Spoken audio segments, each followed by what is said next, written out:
feel the energy? Yes, as a matter of fact, I can. Okay, the Broncos are getting back to work. The vets checking in today. They're going through what they call the acclimation period. That's, like acclimating. That's what I derived that from. Before camp starts. So part of that acclimation period is the head coach and a couple of players talking with and taking questions from the media. And as you can tell by his facial expressions and his tone, Sean Payton wasn't exactly thrilled to be back at the podium again, answering questions from those who cover the Broncos. That's one of those answers that, we'll get to it when we want to. All right, I'll answer your question, okay. But you're not close. Woody Page, parts unknown.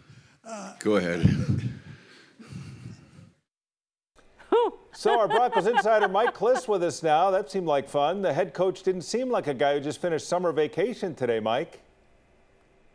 No, what happened to happy-go-lucky Sean Payton? That was all the buzz during the offseason. His press conferences generally went 35 minutes or so during the offseason, and a lot of it was because he had these long, expanded answers. Today he was very short, curt a lot of the times. He seemed irritated, and that's okay because, look, he's coaching a team that hadn't been to the playoffs in 8 straight years and has suffered 7 consecutive losing seasons. He did, as you did say, Tom, kind of sound like a man who would rather be working, trying to get this team better than dealing with us guys. So maybe that'll be a good thing. Who knows? I think it was closer to the real Sean Payton today than it was during this off season. I've got to be honest with you. I've been around guys like you and Woody, and even Kim gets short and curt around people like you. So I mean, yeah, maybe it's you guys. Yeah, Mike-Klis. No. Yay. I asked him about the expectations being so low. The over and under win total for this team is 5.5. They've got the 4th worst Super Bowl odds, and he just said he doesn't think about it. Doesn't care to think about it, doesn't have time to think about it. So we'll see. He said in 2006 with the Saints. Of course, we're all kind of tired of hearing about how everything went well with him and the Saints. It's time for him and the Broncos to get going here in Denver.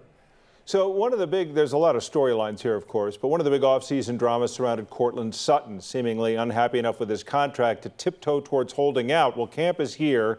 So where do things really stand now between the team and number 14?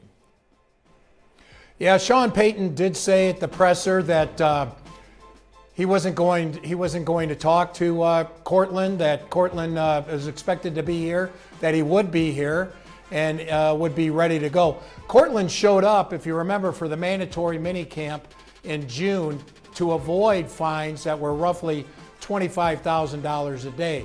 If you hold out in training camp, they're $50,000 a day. So if he didn't want to get fined $25,000, it stands to reason he would be here to avoid getting fined $50,000. Nothing moved on his contract. Still making $13 million a year for the next 2 years. And Sean Payton has told him, look, they had a man-to-man discussion back in June. He said, you got to have a good year and do that next year. That you're trying to protest your contract 1 year too early. So hopefully for the Broncos, Courtland Sutton's ready to go. Well, there's a lot to talk about with the Broncos, so we'll do that when we see you coming up at 5 o'clock. Mike, always good to have you on the show. Thanks.